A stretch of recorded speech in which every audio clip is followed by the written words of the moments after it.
Bonjour. Ça va être Benoît. Bien, nous passons au tout dernier débat. Vous reconnaissez notre vedette. Il y avait quelques grains de plus pendant quelques années de plus. Donc, je vous présente Monsieur Puyot, qui a eu la gentillesse de venir des Hautes-Pyrénées, qui est agriculteur, non pas le traquenard, qui est maire d'un petit village qui s'appelle Ségalas, qui est vice-président de la Chambre d'agriculture de son département, qui occupe des tas d'autres fonctions, qui connaît bien Benoît Biteau parce qu'il siège tous les œufs au comité de bassin de l'agence de l'eau à Dour-Garonne. Le comité de bassin, on appelle ça le néo-parlement local de l'eau, qui regroupe un peu toutes les parties prenantes, ce qu'on appelle, et donc qui oriente un peu les décisions de l'agence de l'eau à Dour-Garonne, ce qui va être au cœur de nos préoccupations. Et Monsieur Puyot, même Benoît l'ignorait, qui par ailleurs, et on y reviendra tout à l'heure, est aussi sourcier. Et il nous racontera un peu ce que ça veut dire et ce qu'il a pu faire à ce titre. Donc Benoît Biteau, que vous connaissez maintenant, qui est paysan bio en Charente, qui a eu alors une liste de... En Charente-Maritime, voilà, bon. Et qui a été vice-président de la région Charente, Poitou-Charentes, qui ne s'appelle plus comme ça maintenant, mais bon. Et pour le reste, j'arrête parce qu'il y a une liste de fonctions absolument invraisemblables. Et donc, je vais leur proposer, alors on a fait ça à pile ou face, bon, voilà, c'est tombé sur Benoît, dans un premier temps, de réagir au film, bon, dans 5-10 minutes, de réagir au film qu'on vient de voir, et ensuite d'enchaîner sur le fond, parce qu'il va y avoir bientôt des annonces très importantes. Le 6 août, en Conseil des ministres, M. Hulot va faire des annonces très importantes relativement à la gestion de la ressource en eau, à l'agriculture, l'irrigation, etc. Donc ça va être un moment très très important, j'attire votre attention là-dessus, mais on en parlera tout à l'heure, donc je vais leur demander dans un premier temps de réagir au film que vous venons de voir. Donc Benoît d'abord, et ensuite M. Puyot en défense, si j'ose dire, mais vous ferez ce que vous voudrez. Voilà, Benoît, c'est à toi. Oui, merci Marc. Tout va bien se passer parce qu'effectivement, avec Christian, on se connaît et surtout, on se respecte. Et donc, on n'est pas toujours d'accord, mais au moins, on a la capacité de débattre et je suis très heureux de le retrouver ici parce que c'est quelqu'un avec qui j'aime échanger, même si on n'est pas toujours d'accord. Donc, je vous rassure, tout va bien se passer. Réaction sur le film. Donc c'est un film qui a 10 ans, hein, vous avez compris. Hein, j'ai moins de cheveux. Le peu qui me reste, ils sont beaucoup plus blancs. Donc des choses ont quand même évolué. Il a quand même le mérite, et je remercie Marc de l'avoir programmé et de l'avoir choisi, parce qu'il a le mérite de poser quand même un certain nombre de sujets qui sont malheureusement toujours d'actualité. Notamment sur l'évolution de la PAC, notamment sur la réflexion autour des OGM, même si elle est un peu plus loin de nous, mais si vous remettez les choses dans le contexte, en 2008, c'était quand même un sujet un peu brûlant. Les choses qui manquent, c'est plutôt de ça que je veux parler, puisque le film est suffisamment parlant de lui-même, hein, et ce parti pris de faire s'échanger deux agriculteurs qui ne sont pas tout à fait sur les mêmes orientations est intéressant. Je ne sais pas si vous vous souvenez de Herbe, c'était le même parti pris. Ce qui manque dans ce film et qu'il faut intégrer par rapport à l'actualité et ce qui s'est passé depuis 10 ans, c'est d'abord, je vais commencer par ce qui est le moins grave, c'est-à-dire que le film parle d'alternatives au maïs irrigué avec le sorgho.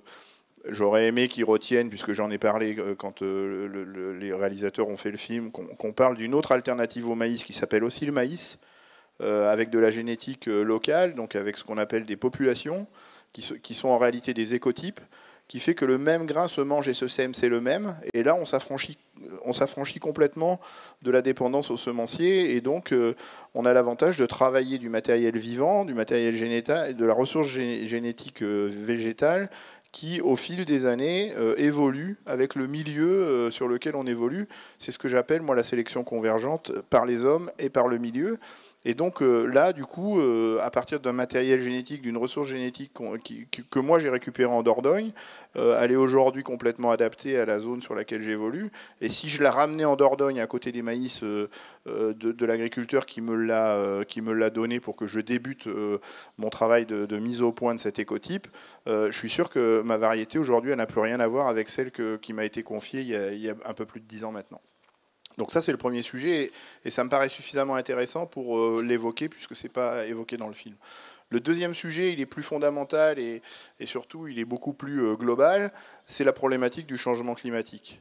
On en parlait déjà il y a 10 ans, on en parle de plus en plus. Il y a un événement important qui a eu lieu en France en 2015, décembre 2015, voilà, la COP 21. Et moi, j'aime à dire que le sujet de l'eau, c'est un sujet qui est complètement dépendant du changement climatique. C'est-à-dire que l'équation qu'on va avoir à résoudre, si on ne change pas de modèle agricole fondamentalement, c'est de vouloir utiliser une ressource dont on aura de plus en plus besoin parce qu'il va faire de plus en plus chaud et donc les cultures risquent d'avoir de plus en plus besoin de cette ressource en eau, alors que cette ressource va se faire de plus en plus rare. Donc cette équation-là, moi je ne sais pas la résoudre. C'est-à-dire vouloir mobiliser une ressource qui est déjà à flux tendu et qu'il va falloir mobiliser encore plus alors qu'elle va se raréfier encore plus, c'est une équation qui nécessite de poser le sujet autrement que par continuer d'utiliser massivement la ressource en eau et donc de revisiter les pratiques agricoles et se poser la question de logique agronomique qui nous permettent de revisiter la ressource agricole. Et dans le cadre de la COP 21, moi j'ai contribué à 2 niveaux. Bien sûr, l'adaptation de l'agriculture, c'est indispensable, et parce qu'il y a une partie du changement climatique qui est déjà derrière nous et pour lequel on ne pourra rien faire puisque c'est déjà là. Donc cette adaptation, elle est nécessaire. Et sur un autre sujet qui est la réduction de l'agriculture, enfin de l'émission de gaz à effet de serre par l'agriculture, et c'est possible, hein, et de toute façon on n'y échappera pas parce que l'agriculture émet environ 30% des émissions de gaz à effet de serre proposées par les activités humaines, et la majorité de ces émissions de gaz à effet de serre sont liées à l'utilisation du pétrole en agriculture. L'exemple que je prends souvent, c'est la fertilisation azotée. Pour fabriquer 1 kg d'azote, il faut 1,5 litre de pétrole. Sur une culture comme le maïs dont on vient de parler, si l'agriculteur apporte 150 ou 160 kg d'azote par hectare, avant même qu'il ait tourné la clé de son tracteur, il a créé une dépendance au pétrole de 300 litres par hectare, 250 à 300 litres par hectare. Donc cette agriculture-là, qui a l'ambition de vouloir nourrir 9,5 milliards de personnes en 2050, va être en difficulté, justement en 2050, quand les spécialistes nous disent que le pétrole va disparaître. Et donc ce modèle-là doit se revisiter et donc s'appuyer sur des logiques agronomiques que je résume en une phrase qui consiste à dire savoir mobiliser des ressources parfaitement gratuites et parfaitement inépuisables que sont la lumière, et c'est pas d'actualité qu'elle s'arrête, il n'y a personne qui a prévu de fermer l'interrupteur du soleil tout de suite, que ça s'appelle le carbone, si j'ai bien tout compris, il y en a de plus en plus, l'azote atmosphérique, 80% de l'atmosphère est composée d'azote, donc sachons la mobiliser en agriculture, voilà tous ces sujets-là. Et l'autre sujet, et je conclue là-dessus, c'est faire le constat que l'agriculture occupe 70% de l'espace. 70% de l'espace est occupé par des activités agricoles. Et on doit pouvoir mobiliser ces espaces-là, qui sont occupés par des activités agricoles, dans la séquestration des gaz à effet de serre. Et donc faire de l'agriculture, d'une part, une activité qui va réduire ses émissions de gaz à effet de serre, mais surtout une agriculture qui en capacité de séquestrer ces gaz à effet de serre et donc qui va participer à l'atténuation du changement climatique. Et ça me paraît beaucoup plus vertueux et beaucoup plus ambitieux que de chercher à vouloir toujours utiliser plus d'une ressource qui est de plus en plus rare et qui va de toute façon, pour lesquelles il va falloir de toute façon définir des priorités. Et malheureusement, ces priorités, elles ne sont pas toujours respectées, mais elles sont déjà hiérarchisées dans la loi sur l'eau. La loi sur l'eau dit article 1, l'eau est un bien commun. Article 2 hiérarchise l'usage de l'eau, priorité 1, eau potable, priorité 2, bon état des milieux aquatiques, et priorité 3 seulement, ce qu'on appelle l'eau économique. Et donc, il faut revenir sur ces fondamentaux-là, et donc chercher des logiques agronomiques qui font que l'agriculture devra essayer de travailler avec moins d'usage de l'eau dans les prochaines années. Voilà. Donc après, j'espère que ça peut ouvrir le débat. Je laisse Christian réagir au film et à ce que je viens de dire. Oui, merci, bonjour à tous. Excusez-moi, je n'ai pas de film de présentation. Je vais finir ma petite présentation. Je suis aussi responsable de l'organisme unique de gestion de l'eau pour le département du Gers et des Hautes-Pyrénées. Je co-préside cette commission de gestion pour vous faire voir que quand vous regardez la carte, il y a beaucoup de départements qui sont en rouge. Notre département, avec pas beaucoup d'eau dans l'Adour en ce moment, jamais vu un étiage aussi prononcé, eh bien, notre département est encore une carte blanche. Ça veut dire que les irrigants, il n'y a pas eu d'arrêté de prix dans le département. les irrigants se sont pris en main dans le cadre de cette gestion de l'eau. Cette gestion de l'eau qui est faite en fait pour tout le monde, mais ce sont les irrigants qui la prennent en main. Et je voudrais, pour commencer, dire tout simplement cela. Une petite réaction sur le film. Bon, bien sûr, ce film, il y a 10 ans. Ce film, il a été fait il y a 10 ans. Pour la PAC, aujourd'hui, tout le monde perçoit la même aide. Que vous soyez producteur bovin avec sur une surface en herbe ou producteur de maïs, je veux dire, tout le monde produit la même aide. Tout le monde a la même aide aujourd'hui. Donc, c'est plus le cas. Ce film, donc, a certaines choses qui ne sont pas des vérités. Ceci étant, malheureusement, c'est les images qu'on envoie qui toujours restent dans l'esprit des gens. Et c'est pas facile de les enlever après, parce que c'est toujours la première image qu'ils retiennent. Sur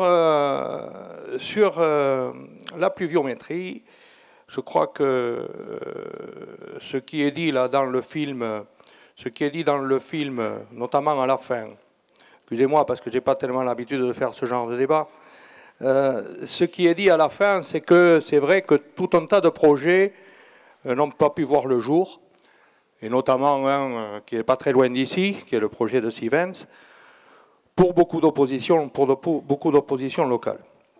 Je voudrais vous rappeler quelques chiffres qui sont des chiffres que vous pouvez trouver, puisque ce sont des chiffres quand même qui sont issus du comité de bassin, du schéma directeur d'aménagement et de gestion des eaux.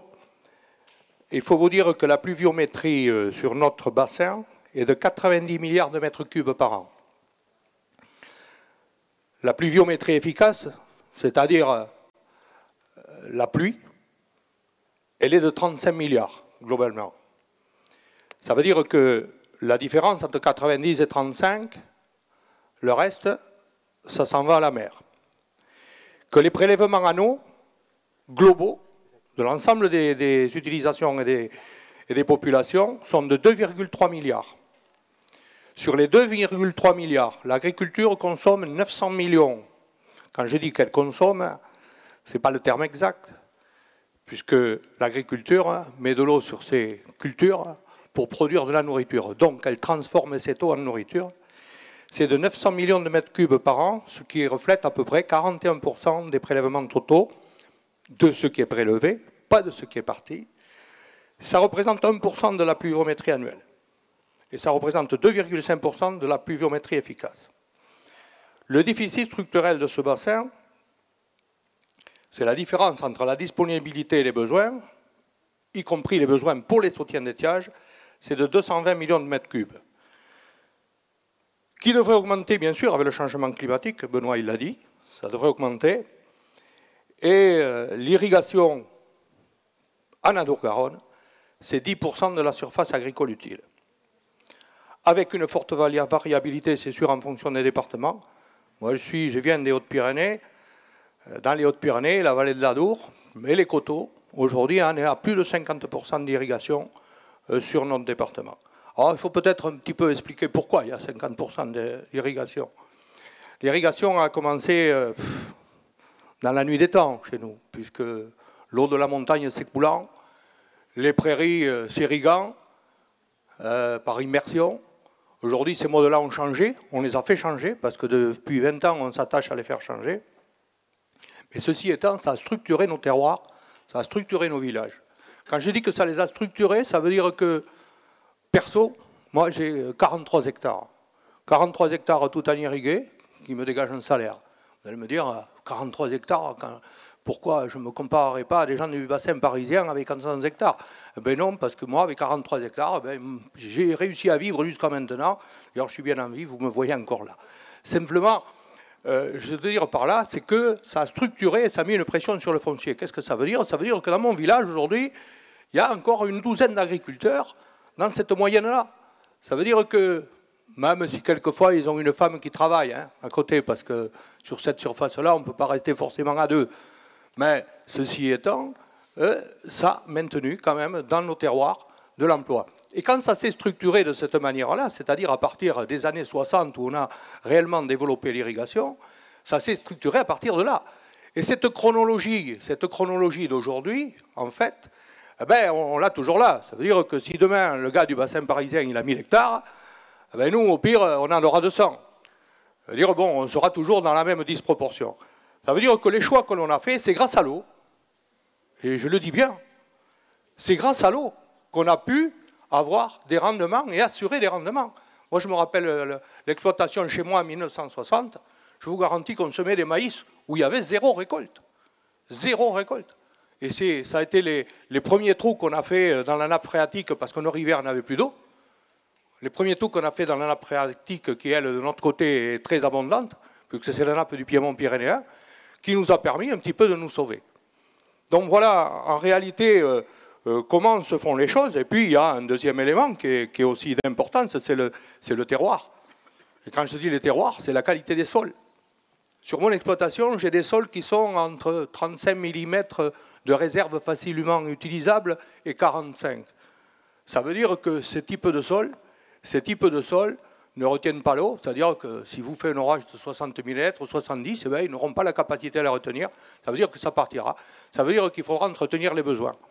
Et comme vous cumulez encore un élément, puisque les Hautes-Pyrénées avec la montagne font un peu cuvette, on a des sommes de température relativement beaucoup plus élevées d'ailleurs que le secteur des Charentes. Quand vous cumulez les deux éléments, vous avez de l'évapotranspiration. Et quand vous avez l'évapotranspiration, par exemple, comme au mois de juin, plus 4 degrés en moyenne au mois de juin, eh bien, l'évapotranspiration, c'était 10 mm par jour. Ça veut dire que si vous apportez une irrigation de 30 mm sur votre, eh bien, ça tient 3 jours. Ça veut dire que c'est consommé au bout de 3 jours entre ce qui est évaporé et ce qui est consommé. Ça veut dire qu'on est dans des situations et que ce territoire, pour le comparer à d'autres, moi je dis souvent, je préférerais me retrouver en Picardie sous des alluvions de 2 mètres de profondeur ou au bord de la Garonne. De la même façon, avec des alluvions aussi d'une certaine profondeur, où déjà il y a 20 ans, ils parlaient de 200 quintaux en maïs. Je ne suis pas dans cette catégorie-là. Et mes types de sols qui sont des sols caillouteux, comme une majeure partie des sols de l'Adour, ces sols caillouteux, en fait, ne sont pas propices à la culture d'autres céréales, parce qu'on nous aurait dit, vous pouvez produire l'hiver 100 quintaux de blé, pourquoi vous ne faites pas du blé? Si on ne fait pas du blé, c'est que on n'a pas réussi à vivre avec. Donc les choses ont changé. Depuis qu'il n'y a presque plus d'élevage dans ce secteur-là, eh bien, on fait comme ça. Ça veut dire que la seule issue pour nous, c'est l'eau. C'est se servir de l'eau. Et forcément, on l'économise parce que je peux rentrer un petit peu, si vous permettez, dans ce que je fais depuis 20 ans à la Chambre d'agriculture. J'ai fait procéder, c'est sûr que ça ne plaisait pas à des gens qui étaient face à la ressource ou au pied de la rivière. Ça ne fait pas trop plaisir de leur dire, écoutez les gars, en bas ils vont avoir besoin de l'eau, donc il va falloir que vous changiez votre mode de prélèvement. Comme vous en avez une nappe avec des hauteurs d'eau qui est de plus de 20 mètres et que, bon an, mal an, tous les ans, on consomme à peu près 1 mètre de cette hauteur d'eau, 1 mètre, 1 mètre 50, ça veut dire qu'on ne renouvelle pas en entier, ça veut dire qu'il y a sa capacité, il va falloir que vous fassiez des forages et que vous sortiez de la rivière. L'eau de la rivière, on va la laisser. C'est comme ça qu'en l'espace de quelques années, on a permis d'économiser à la sortie du département la valeur d'un barrage de 5 à 7 millions de mètres cubes. Et c'est pour ça que, malgré qu'on n'ait pas fait aucune réserve dans le Haut-Adour, depuis 1870 qu'on a creusé le lac bleu, le lac naturel, pour mettre 3,5 millions de mètres cubes dans l'Adour, la situation s'est améliorée. L'Adour n'est plus à sec. Même en 2003, on n'est jamais arrivé à un débit de crise. Ça, c'est des actions de la Chambre d'agriculture. C'est des transferts qui ont été effectués au niveau de l'utilisation de l'eau dans un aquifère qui peut répondre pertinemment, du moins dans la situation actuelle, sans considérer demain, qui peut répondre pertinemment aux besoins des récoltes. Parce que sans eau, je suis désolé, mais une plante, elle ne donnera que ce qu'elle a. Et là, vous avez vu un beau film du maïs. Sachez aujourd'hui que moi aussi, dans mon exploitation, je travaille pour le plan protéines et je produis du soja. Ça veut dire que le soja, si je veux avoir un résultat sur le soja, c'est la même eau que pour le maïs. Donc, au niveau de l'utilisation de l'eau sur ce type de sol, voilà, c'est vrai que c'est peut-être différent par rapport à d'autres terroirs, mais je pense qu'on a ce besoin permanent. Alors quand souvent, et là je vais en terminer un peu par là pour ne pas monopoliser quand même la parole, c'est vrai que depuis 20 ans que je suis au comité de bassin, quasiment, je vois refleurir à chaque fois, j'ai écrit des documents, j'ai travaillé sur ces documents du schéma directeur, en tant qu'acteur de ces documents. On a émis beaucoup d'idées.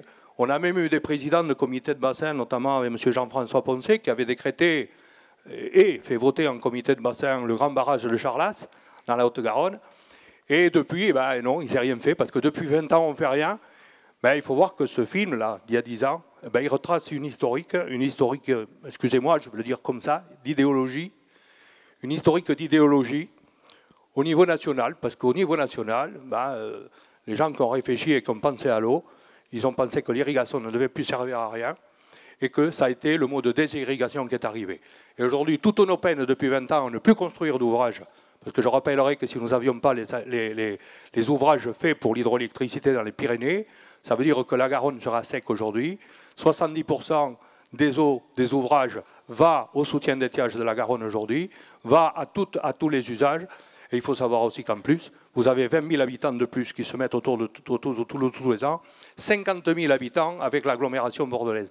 Donc tout ça, c'est des choses dont il faut prendre en compte. Et voilà, moi je milite pour la mise en place de nouvelles réserves de stockage. Je ne crois pas être le seul. Il y en aura d'autres au niveau national. Il y a des rapports qui sont faits aujourd'hui, on en parlera tout à l'heure. Merci. Merci. Non, garde-le. Merci, Monsieur Puyot. Vous nous faites comprendre qu'il n'y a pas une agriculture, mais des agricultures. Qu'il n'y a pas un terroir, mais des terroirs. Et alors, je voudrais vous poser à tous les deux une question par rapport à ça. En même temps, on a une réglementation de gestion de l'eau, des différents usages de l'eau, que vous appelez réglementation nationale, à juste titre. Comment analysez-vous, les avantages, les inconvénients, ce qui marche, ce qui ne marche pas, à travers l'évolution de cette réglementation nationale et leur déclinaison pour chacun de vos territoires, chacun de vos modèles agricoles, parce que je sens bien que vous êtes un peu critique de tout ça. Mais là-dessus, je vous adresserai une question particulière.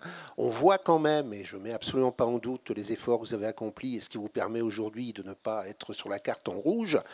En même temps, non, il ne faut pas dire ça. Non, non, je dis pas ça parce que oui. Oui, non, c'est pas pour ça. Non, c'est en même temps. Bon, on se fait embarquer dans un truc de Macron là. Il y a une histoire tout à fait importante de l'amélioration de la gestion de l'irrigation. Vous l'avez évoqué à deux mots tout à l'heure, mais je pense que nos amis qui sont là ne le connaissent pas forcément. C'est pourquoi il a fallu attendre plus de 20 ans à partir de la décision dans la loi sur l'eau de 92 de créer ce qu'on appelle des organismes uniques. Pourquoi il a fallu attendre si longtemps avant de voir ces organismes uniques voir le jour? Donc, j'ai assez parlé, je vais passer la parole à Benoît. Donc, il n'y a pas une agriculture, il y a des agricultures, il n'y a pas un territoire, il y a des territoires, il y a une réglementation nationale. Qu'est-ce qui va et qu'est-ce qui ne va pas entre cette réglementation nationale et la déclinaison que vous appelez de votre vœu, et lui aussi, peut-être pas sur les mêmes bases, sur chacun de vos territoires, et l'histoire des organismes uniques. Benoît?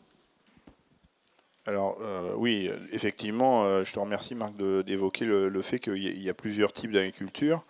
Pour qu'il n'y ait aucune confusion dans mon propos et pour réagir à ce que vient de dire Christian, moi ce que je remets en cause, c'est pas l'irrigation, c'est pas du tout ça le sujet. C'est-à-dire qu'il y a des productions agricoles qui nécessitent absolument d'être irriguées, et ça c'est pas contestable.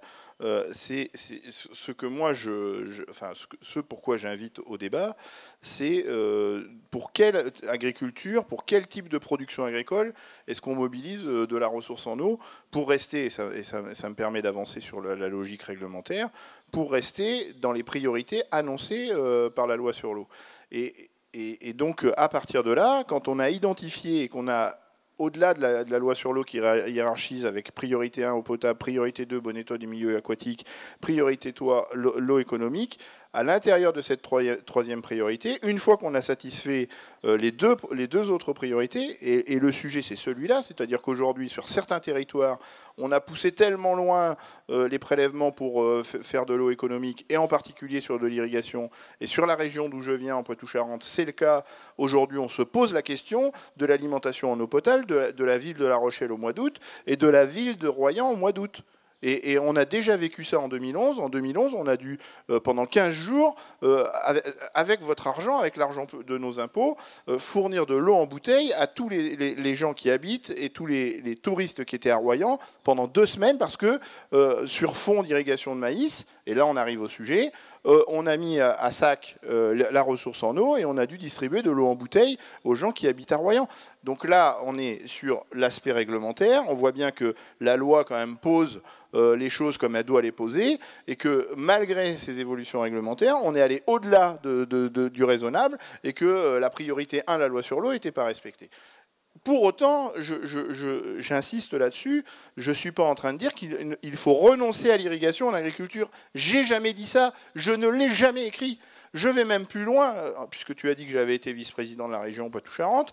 On a produit, et j'assume la rédaction de cette délibération, une délibération en octobre 2011, où on propose ce qu'on appelle dans les collectivités un règlement d'intervention pour l'usage de l'eau, où on précise que ce règlement d'intervention ne vise pas à interdire l'irrigation, vise à définir les activités agricoles qui nécessitent absolument une irrigation, voir ce que le milieu, puisque la ressource en eau existe naturellement, peut fournir de ressources pour continuer d'irriguer ces activités-là. Je pense au maraîchage, je pense aux fruits, je pense, ça peut vous surprendre, à une activité comme le tabac, mais si nous on ne le produit pas, de toute façon il sera produit ailleurs, et donc autant le produire chez nous, c'est vecteur de main d'œuvre. Voilà, moi je préfère voir du tabac dont on a des garanties de qualité que produit dans des pays où on a des doutes, et donc tous ces sujets-là étaient... Et donc on voit ce que le milieu peut fournir pour irriguer ces productions-là, et si et seulement si, et c'est le si et seulement si qui compte, une fois qu'on a fait le tour de ce que peut fournir le milieu et que ces productions-là nécessitent encore plus d'eau que ne peut offrir le milieu pour être irriguées, on peut se poser la question de la construction d'équipements de stockage de l'eau. Et le vocabulaire compte du stockage de l'eau. On ne crée pas de la ressource. Parce qu'en Poitou-Charentes, faire des trous de 7 mètres de profondeur, monter des digues de 7 mètres de haut, tendre des bâches au fond et remplir le dit trou bâché avec un forage, ça n'a jamais fait pleuvoir. Ça n'a jamais fait pleuvoir. Et donc, ça ne crée pas de ressources. Ça ne crée pas de ressources, au mieux, ça la stocke.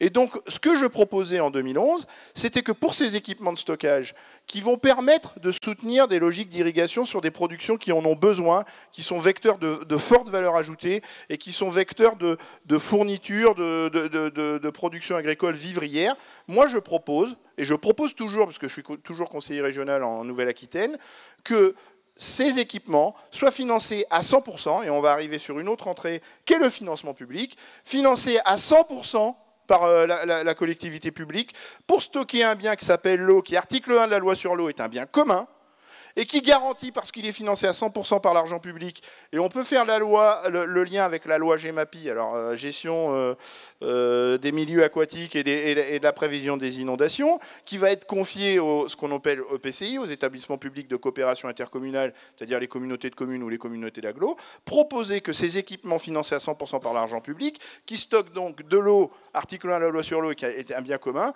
soient effectivement géré par ces EPCI, et donc propose une gouvernance publique d'un équipement qui stocke, j'insiste, un bien public.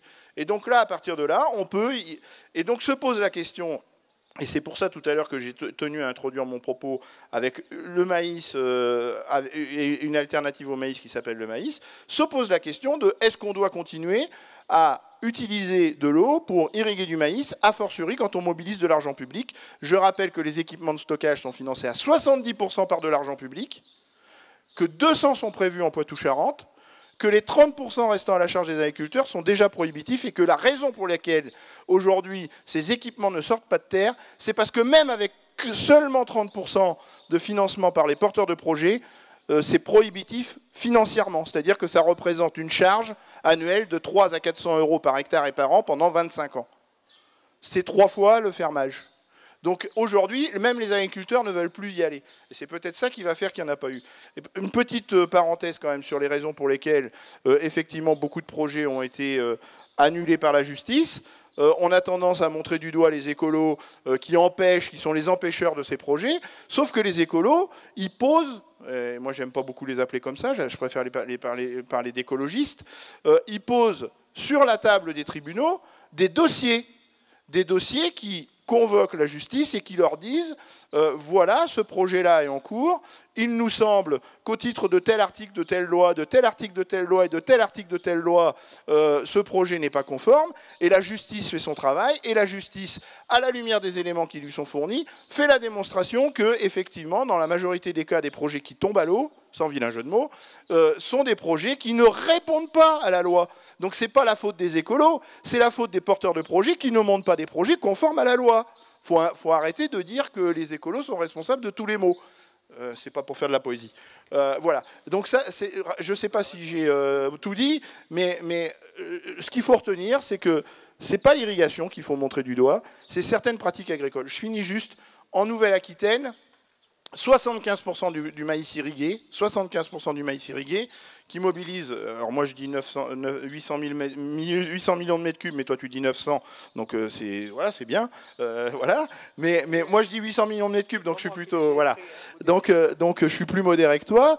75% de ces surfaces sont des surfaces qui produisent du maïs grain, qui finit sur les ports de La Palisse à La Rochelle ou de Bordeaux pour partir à l'exportation, dans un mécanisme qui fonctionne très bien, c'est-à-dire que les bateaux partent chargés de maïs de ces ports-là pour aller proposer du maïs outre-Atlantique, et reviennent, les mêmes bateaux, chargés de soja, puisque pendant qu'on produit du maïs chez nous, on ne produit pas les protéines, et donc on produit du soja, avec tous les dégâts que vous connaissez du soja, de l'autre côté de l'Atlantique, sur la déforestation, voilà. Donc je vous laisse imaginer le reste. Monsieur Puyot, sur la difficulté d'articulation... Je pense qu'il nous faudrait une journée avec Monsieur Vidot pour débattre, parce qu'il a quelquefois comme ça des mots qui dépassent un petit peu la réalité des choses. Et la réalité des choses, vous savez qu'en ce moment à Rome, on interdit l'eau pendant 8 heures par jour, c'est-à-dire à tout le monde. À tout le monde. Alors moi je vais vous dire quelque chose. Est-ce que notre société doit se contenter du curatif? Là, on est d'accord. J'espère que M. Bito va répondre à cette question. Parce que si on doit se contenter du curatif, c'est ce qu'on fait depuis 20 ans. C'est ce qu'on fait depuis 20 ans, on se contente du curatif. C'est-à-dire que quand vous avez mal, on y met un cataplasme dessus. Mais avec ça, ça ne marche pas. Ça veut dire que demain, moi je vous fais le bilan. Je vous fais le bilan de l'eau qui coule. Le bilan de l'eau qui coule, ce n'est pas moi qui l'écris. Tout ça, ces chiffres, ils sont dans le grand schéma directeur du bassin. Ce n'est pas moi qui l'ai écrit, ce sont des chiffres officiels. Ça veut dire qu'on laisse passer 45 milliards de mètres cubes d'eau qui s'en va à la mer. Sur 45 milliards... Mais attendez, laissez-moi terminer. Laissez-moi terminer. Ben, laissez-moi terminer quand même. Si vous contestez ces chiffres, allez les voir. Mais 45 milliards... Je savais bien que de toute façon, je ne serais pas ici le... J'aurais mieux fait, je l'ai dit que c'était un traquenard, mais bon. mais si, quand vous n'avez pas un auditoire qui vous applaudit, forcément. Non. Vous êtes mal vu. C'est pas un traquenard, monsieur Puyot. Je supporte l'image. C'est pas bien grave du tout. Moi, je suis dans le pragmatisme, dans le réalisme. Si je me dis qu'il y a 45 milliards qui circulent dans toutes nos rivières, on est en capacité d'en stocker 220 millions, ce sont les besoins globaux qui pourraient être. Ça veut dire que 220 millions, c'est bien loin d'être 1 milliard sur les 45 qu'il y a et qui coulent vers la mer. Je veux dire, il va falloir savoir qu'à un moment donné, parce que le cycle de l'eau, ce que ne dit pas M. Bito, c'est que le cycle de l'eau, même au niveau aujourd'hui des grandes administrations de Météo France, ils ont fait tourner leur modèle d'ici 2050. Il y a une petite partie des modèles qui dit que, ouais, il y aura moins d'eau. Mais il y en a une autre qui dit qu'il y aura autant d'eau. Or, quand vous êtes pragmatique, vous savez qu'il y aura autant d'eau, ou presque autant d'eau, mais que ça sera plus cyclique. Ça veut dire que le fait cyclique aujourd'hui fait que, vous avez vu tout à l'heure dans le film, il y a des inondations, ça déborde. Eh bien pourquoi on ne choisirait pas ces moments-là pour la retenir, cette eau? Qui c'est qui aujourd'hui ne prend pas plaisir à se promener autour des barrages qui sont déjà constitués, que ce soit dans l'Adour ou comme ça? C'est des centaines de gens. C'est des centaines de gens qui s'y promènent autour. C'est des centaines de gens qui s'y promènent autour. Il y a des activités qui y sont.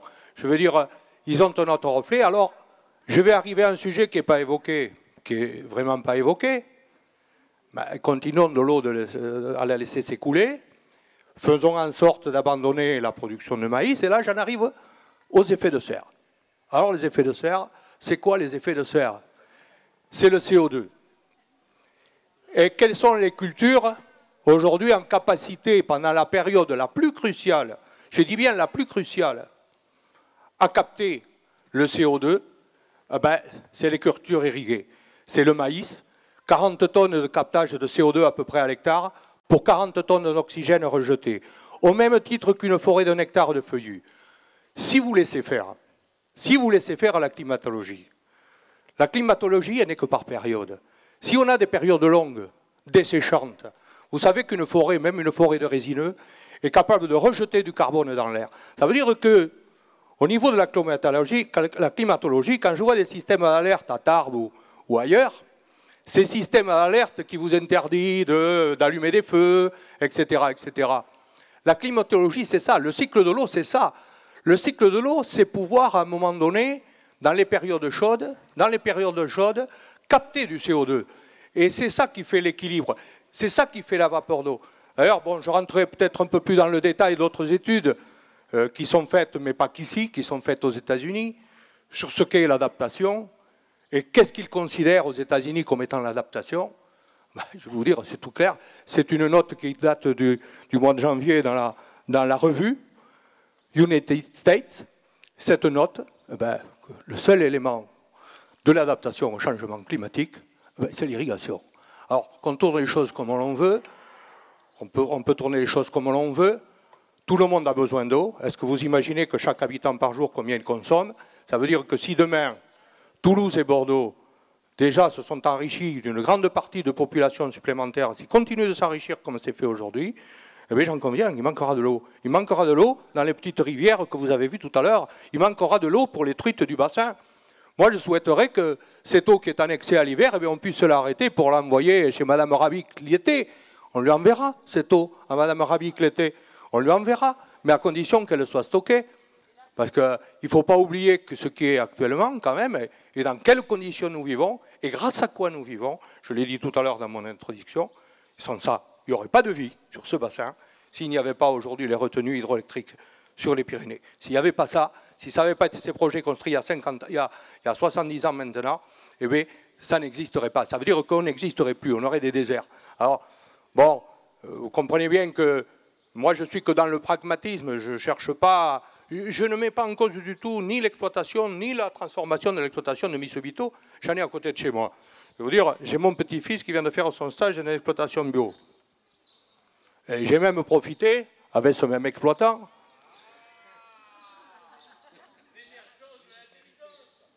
vous ne m'aviez pas dit que vous aviez des instruments, là. Vous pouvez faire avec la voix, hein. C'est pareil.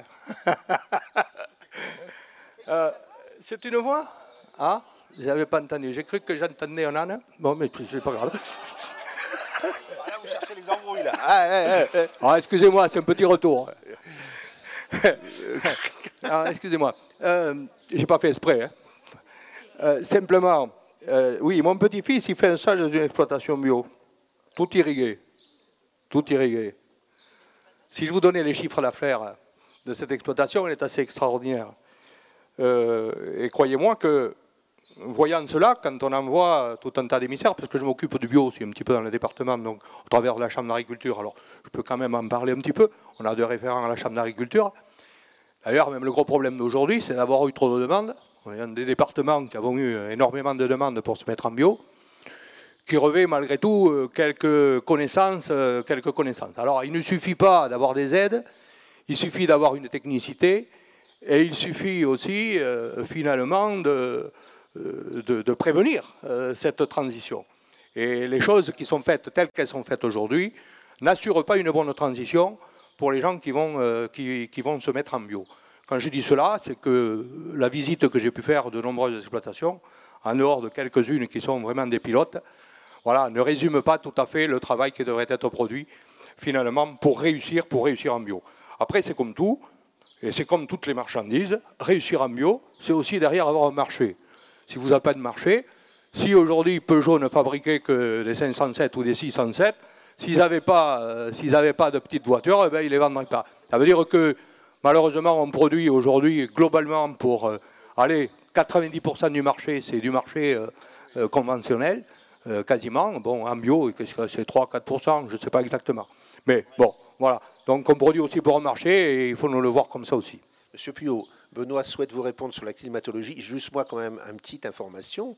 Moi, je suis un Benais, j'habite à Paris et tout. Je vous garantis que la demande sur le bio, dans mon quartier, il y a un magasin bio qui offre tous les jours. Ah oui, je suis d'accord. Moi, je deviens fou parce que moi, les suis... mangeurs d'herbe, tout ça, c'est pas tellement mon genre de beauté, ce qui nous peut nous rapprocher. Je suis d'accord avec vous, hein. Et je me dis, mais je peux plus.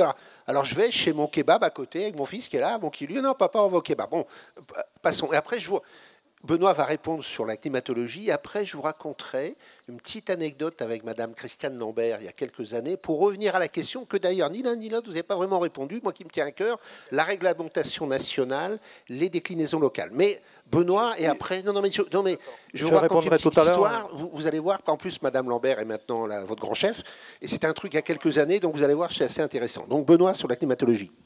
Oui, juste apporter des éléments à Christian. L'eau qui va à la mer n'est pas de l'eau perdue. Enfin, Jacqueline est là, et on a besoin aussi que de l'eau arrive à la mer. Alors, non, mais d'accord, mais tu donnes des chiffres. Effectivement, la pluviométrie, mais je les ai. La pluviométrie mobilisée par l'irrigation, c'est 2,5 à 3% de la pluviométrie annuelle qui est effectivement mobilisée. Sauf que quand on met ça en valeur absolue, ça représente quand même 800 millions de mètres cubes. Tu l'as dit toi aussi, et je vous invite à comparer ces 800 millions de mètres cubes, par exemple, à la consommation d'eau potable sur la région de Nouvelle-Aquitaine. En eau potable, tous les habitants de Nouvelle-Aquitaine consomment chaque année 330 millions de mètres cubes. C'est-à-dire que l'irrigation mobilise 2,5 fois plus d'eau que l'eau utilisée par l'eau potable. C'est de l'eau verte, c'est pas de l'eau traitée. Oui, rappelle-le. Non, mais d'accord, mais la loi sur l'eau, c'est quand même la priorité sur l'eau potable. Et la ville de Paris et son agglomération dans sa globalité consomment beaucoup moins que ces 800 millions de mètres cubes. Donc c'est remettre aussi les choses à leur place. La présentation en valeur relative est très chatoyante, parce qu'on dit 2,5 à 3%, c'est pas beaucoup. Sauf que quand on les met en valeur relative, on se rend compte que c'est beaucoup d'eau. Ça, c'est le premier sujet. Et l'eau à la mer, moi, je suis agriculteur sur un bassin que vous connaissez, qui est celui de la Seudre. Alors, la Seudre, vous ne connaissez pas, mais si je vous dis qu'à l'estuaire de la Seudre, il y a une activité qui s'appelle l'huître de Marennes-Oléron, vous savez tous d'où je viens. Et donc là, effectivement, aujourd'hui, l'activité de l'huître de Marennes-Oléron est lourdement menacée par l'irrigation du maïs. Et pourtant, l'huître de Marennes-Oléron représente en termes de chiffre d'affaires, donc de poids économique sur ce territoire-là, 120 millions d'euros par an de chiffre d'affaires, alors que l'agriculture ne représente que 100 millions d'euros. Et dans ces 100 millions d'euros de chiffre d'affaires portés par l'agriculture sur ce même bassin versant, seulement 6 à 7%, donc 6 à 7 millions d'euros, sont issus des cultures irriguées. Et pourtant, pour aller chercher ces 6 ou 7 millions d'euros, on est en train de mettre en grave difficulté une production aussi emblématique, aussi authentique, aussi identitaire que l'huître de Marennes-Oléron sur le même territoire. C'est vous dire que les politiques publiques, et ça ouvre peut-être la question de Marc, les politiques publiques ne sont pas toutes placées au même niveau. Tu as évoqué le cycle de l'eau. Bien sûr que le cycle de l'eau fait que l'eau s'évapore, constitue des nuages et retombe sous forme de pluie. Sauf que, et c'est ce qui fait qu'on est aujourd'hui en grave difficulté par rapport à cette ressource en eau, c'est qu'on ne mesure pas ni la dimension temporelle, ni la dimension spatiale. C'est-à-dire que les nuages qui vont se constituer au mois d'août vont peut-être tomber au mois de janvier, et peut-être tomber à l'autre bout de la planète. Et donc, sans maîtrise de cette dimension spatiale et cette dimension temporelle, effectivement, le cycle de l'eau ne permet pas à lui seul de répondre à la problématique de l'eau. Quant au maïs qui séquestre du carbone et qui est un séquestrateur effectivement, c'est une plante qu'on appelle C4, qui a donc plus de capacité à séquestrer du carbone pendant son cycle de végétation que les plantes qu'on appelle C3, qui sont du blé par exemple, enfin des céréales en général. Sauf que moi, ce qui m'intéresse, c'est le bilan carbone du 1er janvier au 31 décembre. Et que, effectivement, si le maïs séquestre beaucoup de carbone pendant sa phase végétative, qui est finalement très courte, on se rend compte que pour dégrader la matière organique qu'on a rendue au sol, parce que c'est du maïs et que c'est une plante dont le rapport C sur N est très élevé, et donc riche en carbone, et qui nécessite qu'on mobilise des micro-organismes dans le sol pour dégrader la paille de maïs, qui sont des micro-organismes qui respirent beaucoup, eh bien, quand on fait le bilan carbone entre le 1er janvier et le 31 décembre du maïs, c'est une plante qui, à la fin de l'année, au 31 décembre, a émis plus de carbone qu'elle en a séquestré, quand bien même elle en a séquestré beaucoup au moment de son cycle de végétation. Ensuite, sur le curatif préventif, alors là, on va être d'accord, mais je vais pas revenir. Ce que j'ai dit tout à l'heure, c'est-à-dire s'attaquer véritablement au changement climatique avec des adaptations de l'agriculture qui, d'une part, s'adaptent au changement climatique et qui, d'autre part, s'attaquent à l'atténuation du changement climatique, c'est effectivement faire le choix de logique préventive plutôt que de logique curative. Et si, effectivement, on mobilisait les crédits énormes qu'aujourd'hui on mobilise en logique curative pour accompagner des logiques préventives, déjà, on ferait probablement disparaître le maïs parce qu'on soutiendrait des activités qui sont vraiment dans des logiques préventives et qui seraient dans la capacité d'atténuer le changement climatique. Je donne un exemple, la Cour des comptes versus le ministère de l'écologie, ce qu'on appelle le Conseil général de l'écologie et du développement durable, nous explique en octobre 2011 que pour retirer les nitrates et les pesticides du modèle agricole dont on parle depuis un petit moment maintenant, nécessite qu'on mobilise avec vos impôts, avec l'argent public, c'est ce que vous versez aux agences de l'eau, entre 54 et 91 milliards d'euros par an pour retirer nitrates et pesticides de la ressource en eau qui a été souillée par le modèle agricole qui, en amont de son geste de production, a déjà perçu 11,5 milliards d'euros via la PAC. Eh bien, si, dès le début, on orientait les 11,5 milliards d'euros de la PAC vers un modèle agricole qui évite de souiller l'eau, et qu'on s'autorise à dire, eh bien, on multiplie par 5, 6 même, le budget de la PAC pour accompagner un autre modèle agricole, eh bien, ces logiques curatives disparaissent, on accompagne des logiques préventives, on donne 7 fois plus d'argent aux agriculteurs pour développer un modèle agricole qui va éviter qu'on ait besoin de réparer la ressource en eau. Et le dernier sujet, et ça s'appelle de l'audace et du courage politique.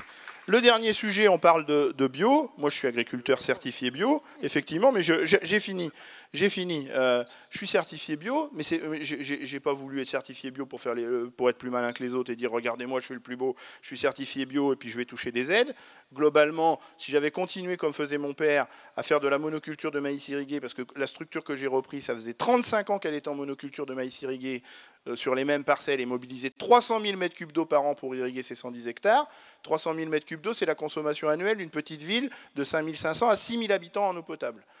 Donc on a arrêté ça, donc j'ai rendu cette eau au bassin ostréicole de Marennes-Oléron. Moi, ce qui m'intéressait, je suis ingénieur agro, ce qui m'intéressait, c'était de faire de l'agronomie. Donc j'ai poussé mes logiques agronomiques le plus loin possible, avec des pratiques agricoles qui ont réappris à mobiliser des ressources parfaitement gratuites et parfaitement inépuisables, dont je vous ai parlé tout à l'heure, auxquelles on peut ajouter la vie des sols, qui, quand il est en vie, peut stocker de l'eau, peut séquestrer du carbone. Enfin, si je me lance, donc je vais faire bref. Et ce qui m'intéressait, c'était de pousser au plus loin les logiques agronomiques. Et la certification bio n'est devenue qu'une conséquence de mon modèle agronomique. Ça n'est qu'une conséquence. Et ma satisfaction, et c'est pour ça probablement qu'autour de moi ça fait 2-3 émules, c'est que globalement par hectare, je suis en train de produire 10 à 40% de plus que mes voisins qui continuent d'utiliser de l'irrigation, des pesticides et des engrais de synthèse. Je vais vous redonner la parole, monsieur Puyot. Mais je me permets de vous offrir une petite transition sous forme de témoignage personnel et qui va nous permettre d'embrayer sur l'avenir. Il y a quelques années, je participais assez fréquemment à une émission à la télévision, vous avez peut-être vu, qui s'appelait C'est dans l'air d'Yves Calvi. Et il m'aimait bien parce que je foutais le souk. Alors j'avais fait une petite blague à Madame Christiane Lambert, qui est devenue depuis peu, après le décès de Monsieur Belin, la nouvelle présidente de la FNSEA. Et pour moi, ça illustre, si vous voulez, je vous l'offre, évidemment, un peu désagréable, mais enfin, Madame Lambert l'a trouvé très désagréable. Pour moi, c'est une illustration un peu des difficultés du débat qu'on rencontre, on le voit encore, et pourquoi c'est passionnel.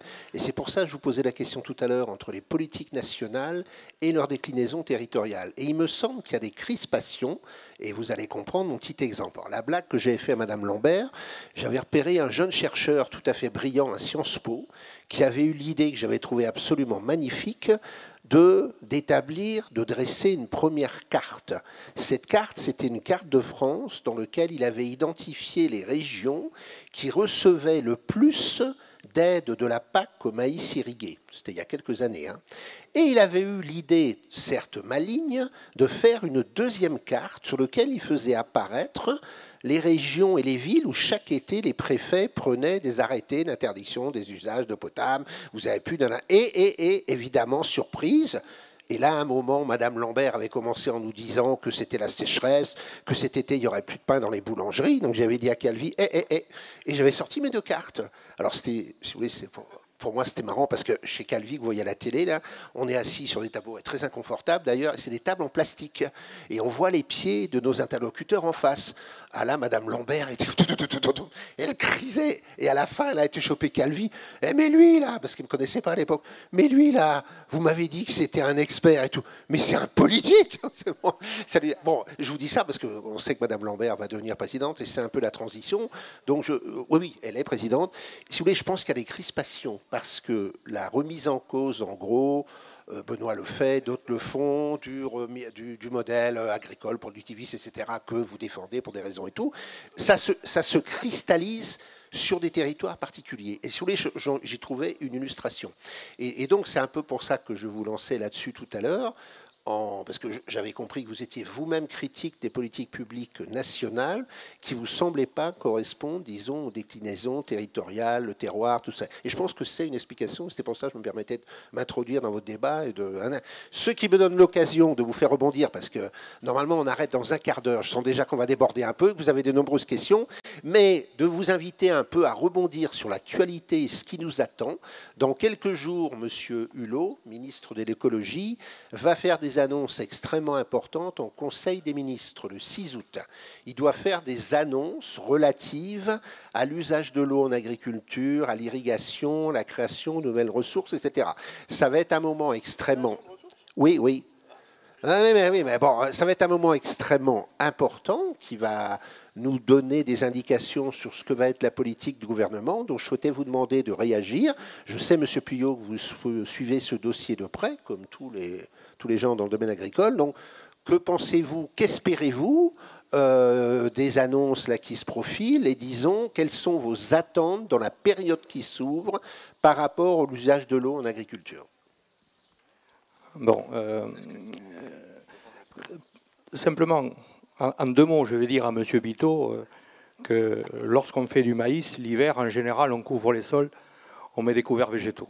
Donc, pour lui rappeler que, voilà, il faut tout dire. Ceci étant, moi qui fais des analyses tous les ans, je dis bien tous les ans maintenant, pour connaître les reliquats d'azote dans le sol, parce que c'est devenu obligatoire depuis quelques années, et c'est tant mieux, eh bien je m'aperçois que derrière le secteur irrigué, quand on compare le secteur irrigué et le secteur en sec, eh bien on a différentes réponses en fonction de la pluviométrie. Lorsqu'on est en secteur irrigué, c'est des quantités minimes que l'on trouve, c'est entre 5 et 10 mg. Et lorsqu'on est souvent en secteur sec, où on trouve des reliquats d'azote qui sont beaucoup plus importants. Donc il faut voir que l'irrigation permet aussi de mieux maîtriser l'azote lorsqu'on la met dans les sols. Je vais répondre à la question qui nous est posée. Je viens, comme beaucoup, j'ai vu le rapport Tandonnet de 2016 et Losac. J'ai vu et je vois le rapport du Conseil général de l'alimentation aujourd'hui, de l'agriculture et de l'alimentation. Je reprends, j'ai noté comme ça quelques phrases, vous me permettez, c'est dans le rapport, et je vais les lire parce que, comme je n'ai pas la tête de M. Biteau, je suis obligé d'écrire aussi un peu, je vieillis, je perds quelques capacités, donc c'est pour ça que j'écris. Dans ce fameux conseil, il nous dit, en moyenne mondiale, les cultures irriguées sont 3 fois plus productives que les cultures pluviales, captent 3 fois plus de carbone dans l'atmosphère, plus grande diversité de cultures de paysages, plus grande biodiversité, meilleur captage de l'azote et moins de pertes dans les sols. Ben, c'est un discours qui me va. J'espère que M. Hulot va le dire, ça.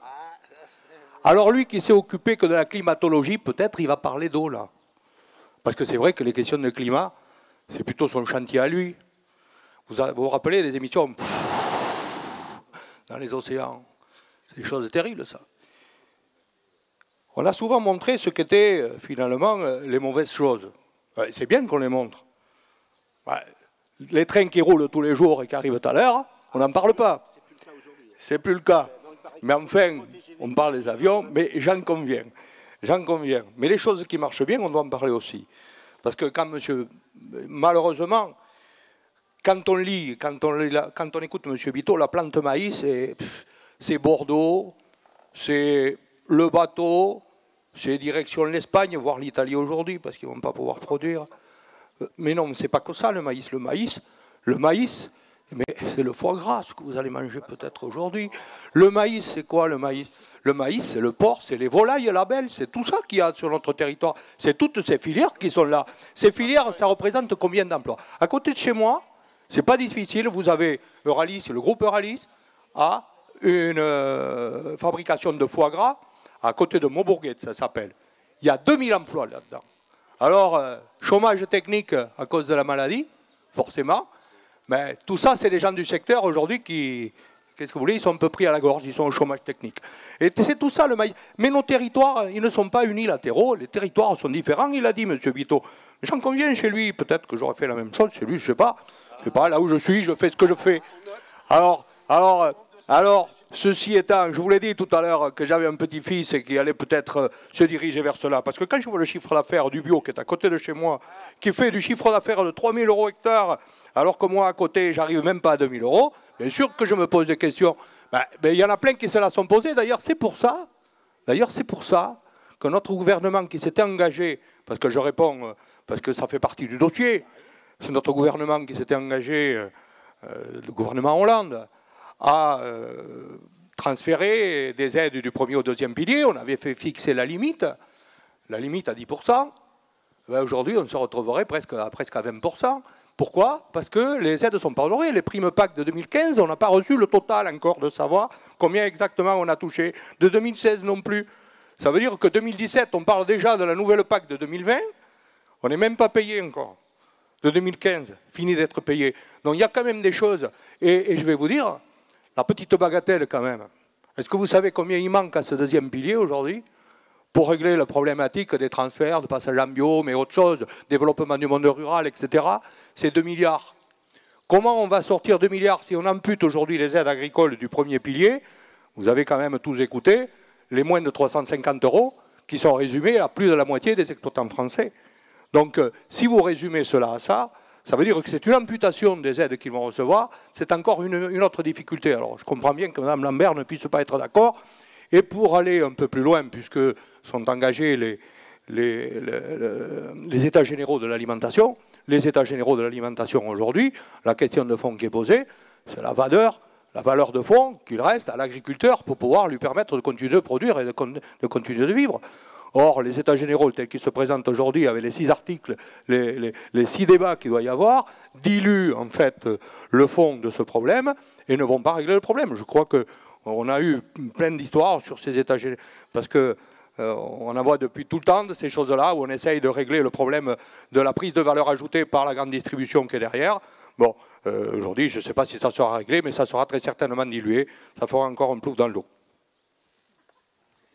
Merci, monsieur Benoît. Ouais, Oui. sur les aspects réglementaires, je vais être très bref, parce que j'ai déjà abordé le sujet. Juste par rapport au maïs, je répète qu'il y a une solution au maïs proposée par Pionnier, Bayer et les autres, Maïs Adour et tout cela, qui s'appelle les maïs population, et qui permettent de gaver du foie gras de la même manière, de nourrir des porcs de la même manière.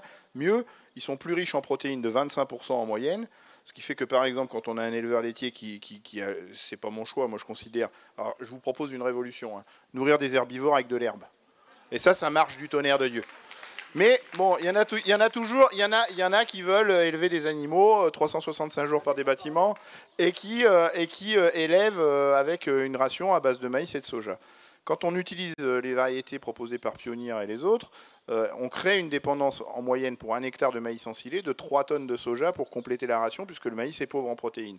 Et bien avec nos variétés population, alors j'aime pas utiliser le mot variété, mais c'est pour que tout le monde comprenne, avec nos populations, vous avez compris ce que je veux dire, parce que c'est justement pas des variétés, comme elles sont plus riches en protéines, en moyenne quand on ensile 1 hectare de population, on crée une dépendance au soja qui n'est plus que de 2,5 tonnes et non plus 3 tonnes. Donc vous voyez, c'est quand même une petite évolution, et surtout on n'a pas apporté une goutte d'eau pour produire cette cette population. Donc j'ai jamais dit qu'il fallait arrêter le maïs, je dis juste qu'on peut réfléchir à une autre ressource génétique que celle qui nous est proposée aujourd'hui, qui elle est très exigeante en eau. Et je ne remets pas en cause, et d'ailleurs dans le règlement d'intervention que j'avais proposé en Poitou-Charentes, toutes les productions qui participaient à l'autonomie alimentaire des élevages de Poitou-Charentes faisaient partie des références sur lesquelles on était prêt à financer du stockage. Donc là-dessus, on est d'accord. Sur l'évolution réglementaire, ça a été dit tout à l'heure, et je livre ma réflexion à Christian. Tout à l'heure, tu nous as dit il faut s'engager plus sur des logiques préventives que sur des logiques curatives. Eh bien aujourd'hui, moi je pense qu'il faut dépasser le simple débat de la PAC, qui effectivement est une enveloppe fermée autour de 10-11 milliards d'euros, 11,5 certaines années. Se dire que ce transfert de premier pilier, second pilier, c'est des jolies petites histoires racontées aux enfants le soir, mais qu'il faut qu'on aille au-delà et qu'on ait un peu plus d'audace politique. Et j'ai donné tout à l'heure une piste de réflexion qui s'inscrit dans le sens de préférer des logiques préventives à des logiques curatives et qu'on doit installer dans la réglementation, c'est-à-dire qu'on rémunère les agriculteurs pour des services rendus. Et on tape dans les enveloppes publiques colossales qui sont aujourd'hui mobilisées dans les ressources, dans des logiques curatives. J'ai parlé tout à l'heure du nettoyage de l'eau, entre 54 et 91 milliards d'euros, c'est-à-dire entre 5 et 9 fois plus que la PAC. L'INRA nous dit en mars 2008 que pour restaurer la biodiversité dégradée par l'agriculture, il faut mobiliser chaque année 100 milliards d'euros. Donc c'est encore 10 fois la PAC. Donc on a une enveloppe colossale qui aujourd'hui est mobilisée sur des ressources curatives. Eh bien, autorisons-nous à taper dans ces logiques curatives pour alimenter des logiques préventives qui vont nous aider à avancer. Et je reviens sur le premier sujet que j'ai mis sur la table aujourd'hui, sur l'atténuation du changement climatique, par exemple, qui fait que si on arrive à atténuer le changement climatique avec des activités agricoles qui s'engagent sincèrement dans on aura moins besoin d'eau d'irrigation et donc moins besoin de stockage et donc moins besoin de logique curative. C'est manichéen, il y a un cercle vicieux et un cercle vertueux. Avant de vous inviter à poser des questions à nos deux intervenants, je rappelais ce que nous a dit Madame Rabic, mobilisez-vous, écrivez à vos députés, etc. etc. Donc là, je ferme mon Arlette Chabot à BFM TV. S'il vous plaît, posez des questions constructives qui fassent avancer le débat. Vous voyez ce que je veux dire? Bon, surtout les questions que vous adressez à Monsieur Puyot. Madame Rabic. Je remercie nos amis agriculteurs d'être venus ici à Couture et je vois que le public est très bien, mais vous auriez dû venir hier aussi où nous avions la gestion de l'eau. Parce qu'en fin de compte, la gestion de l'eau, nous, c'est les rivières, nous représentons la pêche professionnelle avec les rivières et les migrateurs et c'était hier que ça se discutait, donc je ne vais pas agrandir le débat. Mais merci parce que c'est complémentaire. Les vérités sont multiples. Il y a un S qui a raison, qui a tort, chacun doit chercher sa vérité personnelle. Mais il faut que vous pensiez que vous faites partie du vivant. C'est ce que j'ai développé hier. Et le vivant, c'est la rivière, c'est l'eau naturelle, c'est la défense de la vie, des écosystèmes dont vous faites partie. Là, on a deux façons de voir les choses pour une nourriture. Mais aller plus avant. Et c'est pour ça qu'hier, j'ai développé le problème. Nous défendons l'intérêt général. Alors évidemment, j'appelle ça la valeur patrimoniale. Discussion sur les mots. Nous étions sur le logiciel hier, sur la façon dont il fallait employer les mots. Mais la vie, elle est ancestrale. Les pêcheurs, ce sont les premiers utilisateurs de l'eau pour la nourriture on m'a fait remarquer hier, peu d'habitants que nous étions à l'époque. Donc on s'est multiplié depuis. Donc tous ensemble, vous avez tous raison, mais moi aussi j'ai raison de défendre les rivières, de défendre les pêcheurs. Nous sommes sur la dernière zone où l'on peut encore pêcher, quelques migrateurs avec d'autres solutions, mais je ne veux pas vous expliquer tout ce qui va. Là, vous avez une beauté de paysage qu'il faut défendre. Il n'y a pas que la bouffe, il y a la vie, il y a l'ensemble des choses. Et hier, j'ai dit, vous faites partie aussi d'une société active. Vous avez l'informatique, donc vous devez consulter l'informatique et participer à toutes les consultations du public pour défendre l'intérêt général. L'intérêt général, c'est l'eau de qualité, c'est-à-dire ce que ces messieurs ont dit, la prévention. Avant de la réparer, il faudrait plutôt ne pas la détruire. Donc, intervenez, vous avez de quoi parler, vous avez de quoi écrire. Intervenez auprès de vos élus et vos maires, notamment le maire d'ici, qui vit avec l'eau et les inondations qui sont de plus en plus rares. Le gros défi actuellement, c'est la sécheresse. Je m'arrête puisque je suis un petit peu trop parlante. Il faut que nous ayons d'autres questions. Mais agissez! Merci beaucoup. Encore une ou deux questions? Oui.